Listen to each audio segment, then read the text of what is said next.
9ই আগস্টের সেই অভিশপ্ত দিনটার পর থেকে আজ প্রায় কেটে গেছে 22টা দিন। সুবিচার পাবো এই আশায় হাপিত্তেশ করে বসে আছে গোটা দেশবাসী। জানি না বহু মানুষ নর্মাল হয়ে গেলেও আমার দিন যাপন কিছুতেই আর আগের ছন্দে ফিরতে পারছে না। কাজে মনোযোগ করতে পারছি না। অজানা এক অবসাদ, হতাশা, বুকের মধ্যে চাপা ভয়, কষ্ট আমার মতন বহু মানুষকে প্রত্যেক দিন গ্রাস করছে। তাই আর থাকতে পারলাম না, অনেক দিন পর কাজে ফিরলাম।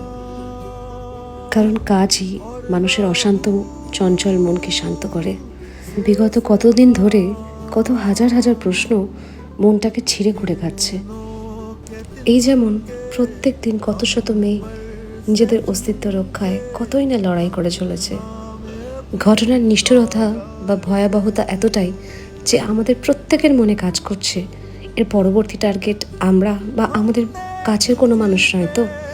কারণ এই ধরনের মানুষ তো আমাদের মধ্যেই মিশে থাকে।